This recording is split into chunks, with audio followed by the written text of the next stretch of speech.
So I'd like to welcome you all. Thank you so much for coming down today, members and guests and alumni. And I know some of you have sailed with Gus in the past. Would you raise your hand if you have sailed with Gus? Oh, that's awesome. That's great. That's great. So we're really honored to have you here today, dedicating our boathouse to Gus Miller. Some of you have sailed with him. Some of you might have known that he initiated the planning for the current boathouse.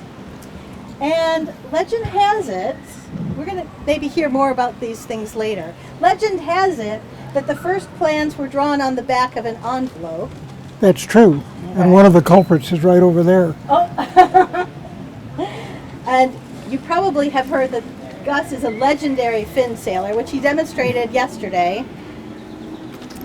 Word has it, if you look up the hill, you'll see this beautiful stone wall. Word has it that this fellow was training for the Olympics, and in order to increase his weightlifting, he built that wall. That's true. That is true. So that was for the 76 Olympics that he was training for. It seems that sailing on our tiny lakes builds skills that are useful on much bigger waters, for he has started sailing clubs around the world, Philippines and Bermudas, and he sailed on huge waters, member of the Storm Trysail Club. Yes. And all kinds of big waters, if you know what that means. So we're deeply grateful that he's here for everything that you've contributed to the sailing world and to this club in particular, starting many programs that we still use, and we talked about this afternoon. So we are going to, thank you.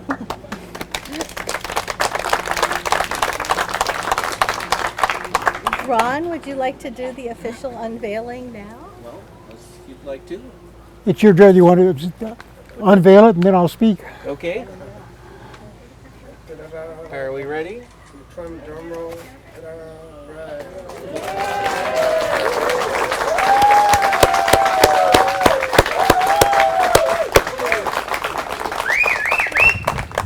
Thank you.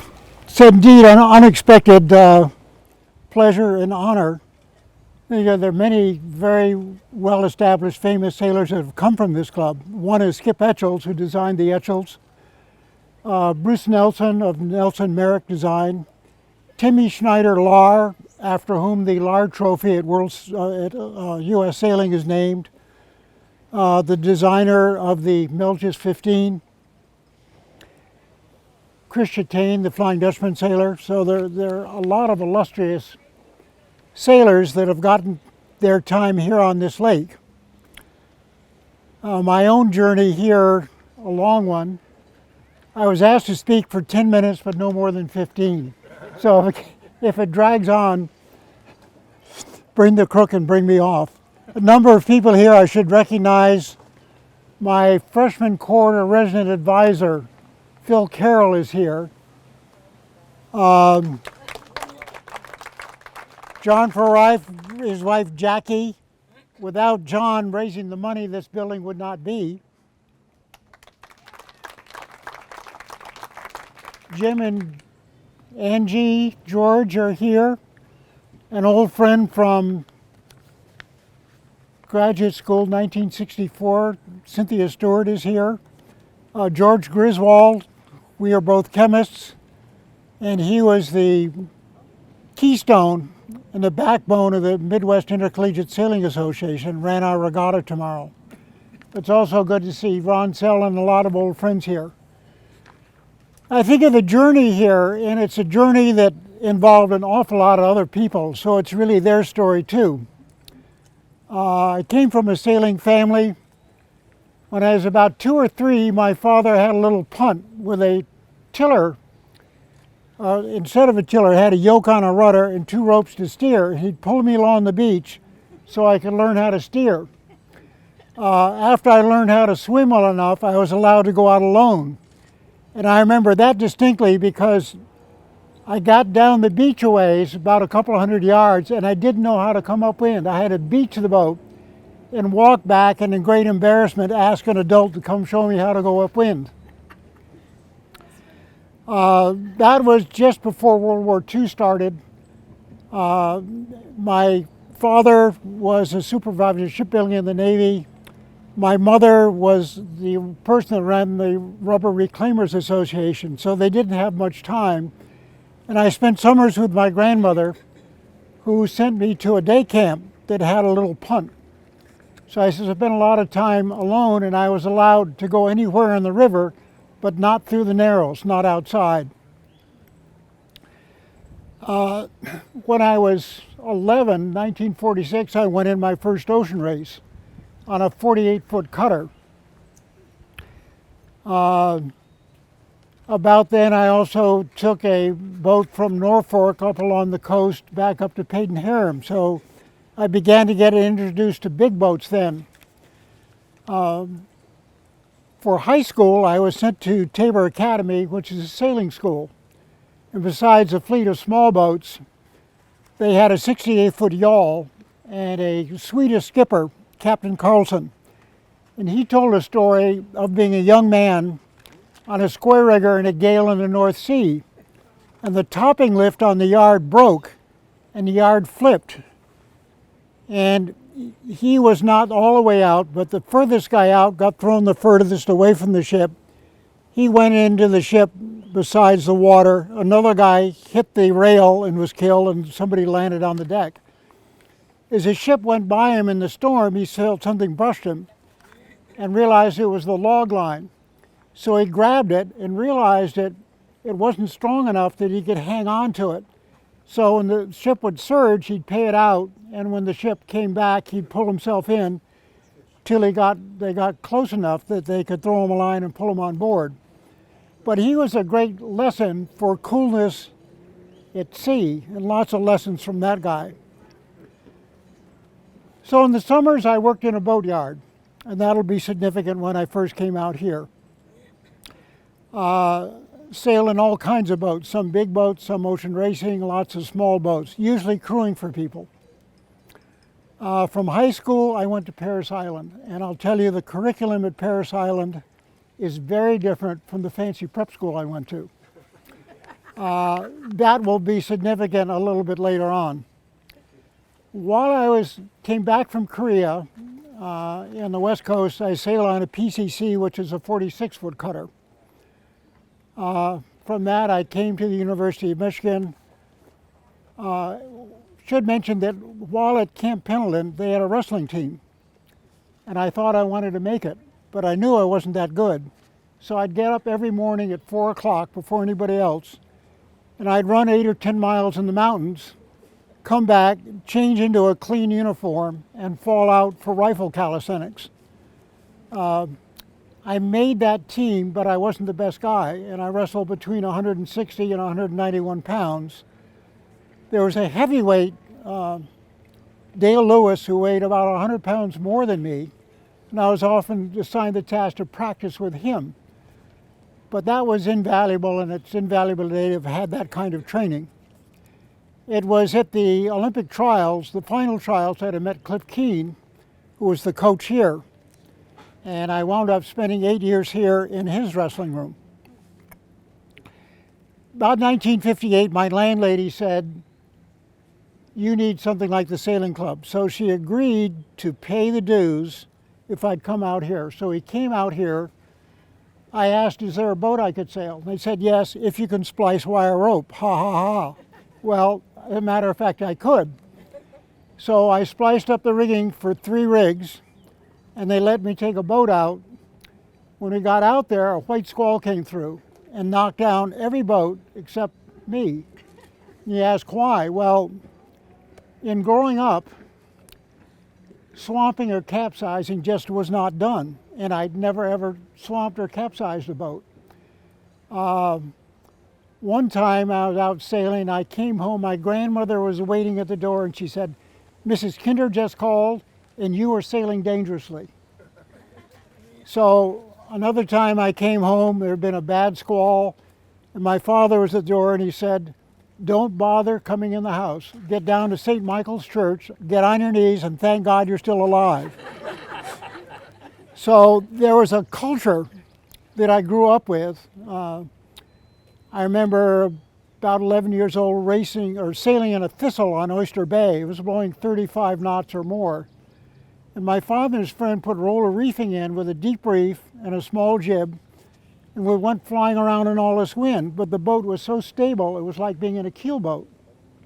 So there was a culture of seamanship, and if you violated it, you really heard about it. So my not capsizing here in that white squall was just, that's the way I was brought up. At that time, the club had a fleet of dinghies that had been designed by naval architects back in 1938, and they were kind of at the end of their lives. So the club bought a fleet of 470s, not 470s, but Jet 14s. And one day out here in one of those, I dumped it 4 times. So my introduction to capsizes were right out here on this lake. One of the great things this lake had is a fall and spring racing series where on a Sunday morning about 9 o'clock there'd be 30 plus people would show up and sign up, and we'd have a morning until 1 o'clock of sailing, racing out there. And learned a great deal because the tricky part was setting up courses that they're never really true to the wind. So you really began to understand how wind shifts work on a small lake, something I had never understood sailing on big waters and salt water. So that was invaluable in learning how to sail in flat water. So it was wonderful to have this. About 2 years after I started here, I began to sail in Mackinac races. And then in 1967, I began ocean racing. I did 8 SORCs in a row. I'd sail the Admiral's Cup, which is built around the Fastnet race. The Onion Patch is built around the Bermuda race. I was getting on lots of boats. I was either a watch captain or a sailing master. I was a member of the Storm Trysail Club and the RORC. And I had bought a fin and wasn't very good at it, and was debating between doing a fin campaign or continuing ocean racing. And a Romanian friend here, an engineer, said, "You're always making other people look good. Why don't you try and do something for yourself?" I said, "All right, I'll do the fin." Then began a learning curve because I really wasn't very good over the next 3 years. In '74, the Fin Gold Cup was in Los Angeles. I didn't qualify as an American, but a Canadian dropped out and I took his place, and I sailed my first Gold Cup as a Canadian. And I came in 60th. The next year, I should say just before that, I met David Howlett, the great English coach, and we became great friends. He became a training partner. The next year in Malmo in Sweden, I came in 40th. The next year in Brisbane in Australia, and I came in 20th. One of my training partners was John Bertrand, who took the America's Cup away from the New York Yacht Club. And I spent 2 years, and he was a superb athlete. So after the 20th, I knew I was not strong enough. So I went to Don Canham and asked if I could use the football training room to prepare for the Europeans coming up. So Lindsay McLean and Mike Gittleson worked with me for 2 months to really bring back the kind of fitness and endurance you needed to race a fin at the top level. So I went to the Europeans and came in 3rd. So I came back, really the Olympic trials were mine to lose. But I was in an auto accident in England, and a physician here gave me a pain medication. So when the trial started, I started off with a 15th and a 10th. And I thought, this pain medication is no good. So I got rid of it, finished with a 5-1-3-2-1. So if I'd been able to do that in the beginning, I probably would have gone. But I went as a tune-up boat. I will say, when I was really discouraged at that point, my Canadian friends came over and gave me a pep talk and said, go after it. So my coaching career started with that Olympics, that I went as a tune-up boat for the American. At the end of that session, they asked me to train a Filipino who'd never ever raced a fin before or sailed one. So I had to teach him how to sail it and get him good enough that he'd be competitive. The next year I was asked to do a clinic down at the Naval Academy for all of these new laser sailors coming into the fin. The next year the Canadians asked me to do a clinic with Paul Elstrom up in Canada. So Elstrom and I had about 10 days where we spent the day and walking to the park and coming back. We'd walk through these woods and have a conversation about sailing and teaching and life in general. So I got to know Paul pretty well at that period. 78, I also qualified to go to the pre-Olympics. So I went to the Soviet Union in Tallinn as the acting team leader in racing a fin. There I came in third at the pre-Olympics, but more than that, I got to know a lot of Soviets. And while the rest of the team were not interested, I found it fascinating. 79, went back again, expecting to be in the thick of it for the trials for the 80 Games. The boycott, I thought, was a great mistake because in seeing the Soviet Union in 78 and 79, most of the people there were fed up with it. They said most of their energy was spent dealing with the bureaucracy, really inefficient, and they didn't care. They said, we've got to change the system. So fully expected that to occur. So glasnost and perestroika with Gorbachev would have started much earlier if that boycott had not happened, because of all of the foreigners coming in and Soviets getting to meet and become good friends with people from elsewhere in the world. So from there we go to 84. In those games, I particularly remember a Chinese guy. We did a clinic in Lake Couchiching with 15 countries. In 79, as the vice president of the International Fin Association, the president was Jacques Roga, who later became president of the IOC, and the treasurer was Gerardo Seliger, who was Sam Roch's godson.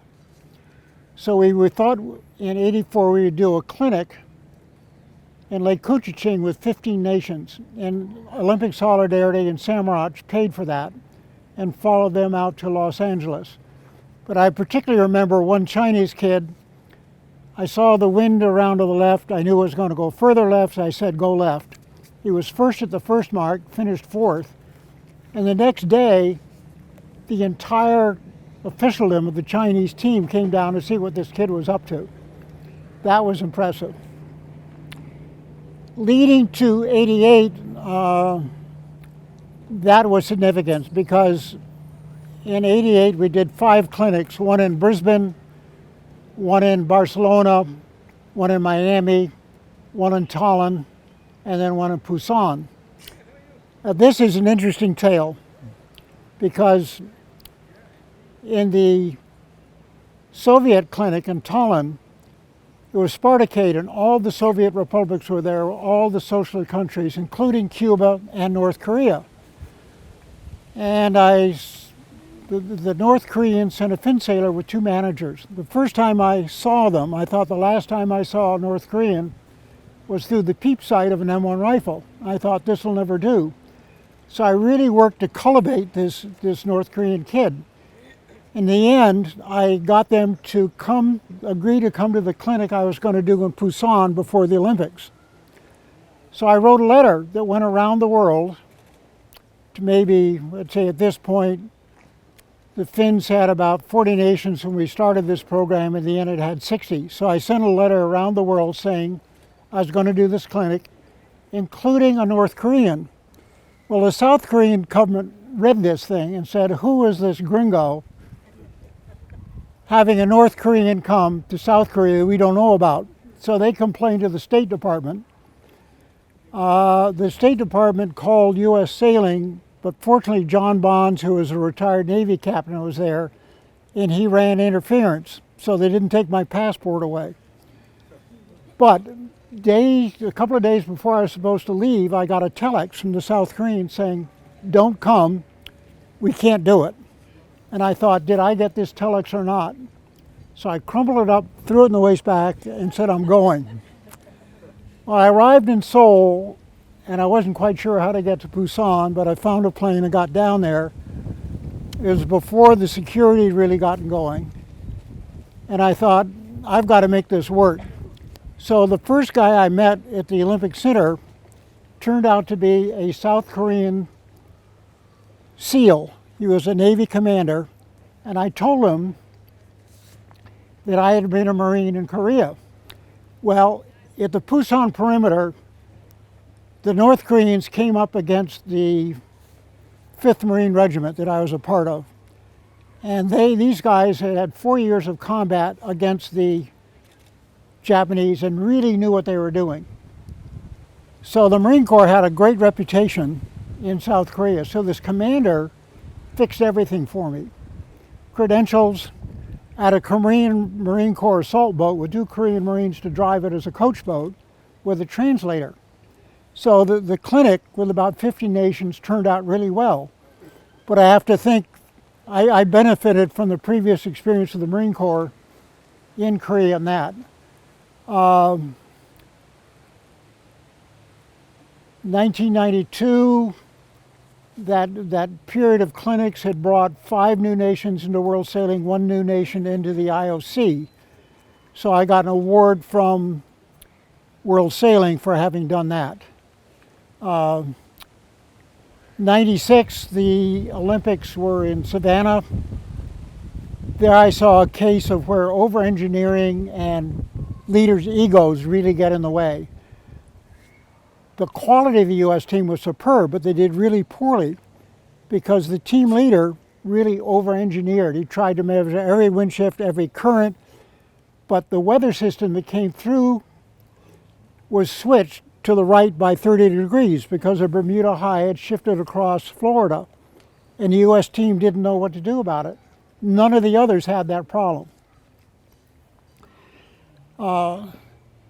In 2000, I should mention 1995, going to a Finn Gold Cup in Melbourne.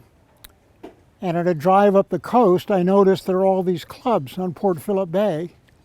So at the opening reception, there was this tall Lebanese woman, Yvonne Nichols, who had organized the thing. And I went up to her and said, you know, we've got enough clubs here, you can run the World's Championship of every Olympic class together at the same time. She said, really? Will you write a letter to the premier? I said, sure. So we drove to her office, wrote the letter, mailed it off. 4 years later, he had organized the World's Championship of every Olympic class on Port Phillip Bay.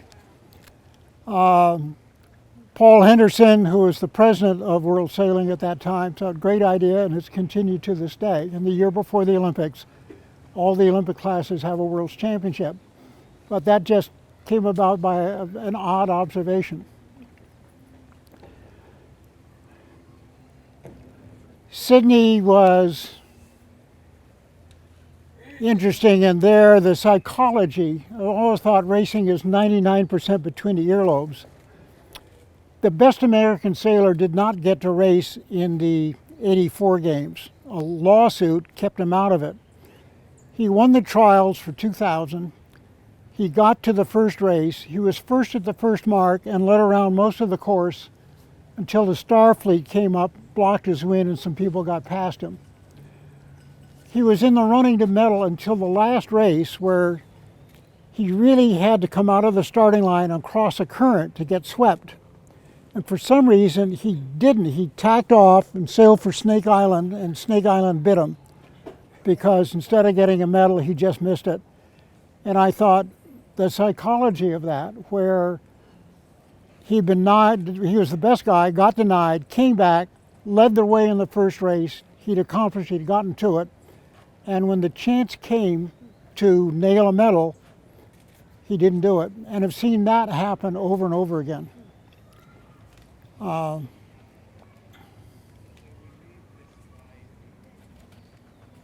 2004, the Athens Games, I went to that with IOC credentials, so I had a driver and a car.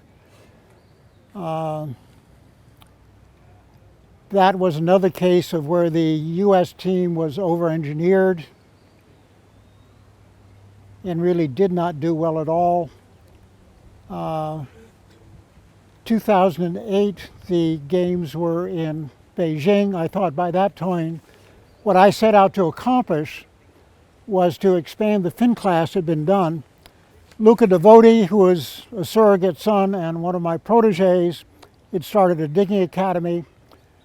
The sport had changed in the finances of it. Guys, instead of training for a few months, were training year-round. The cost of doing a campaign that had risen from the $4,000 a year when I had done it to a minimum of $80,000 a year. And I thought enough is enough, and that was my last adventure there. So thank you very much for this honor on this. I would say people have asked me to write a book about all of this, and rather than go on for hours, I think I better cut it right there. Some people said they had questions they wanted to ask. Well, how about we adjourn to the picnic tables in the shade, and we'll do a little more informal storytelling and question answering. So.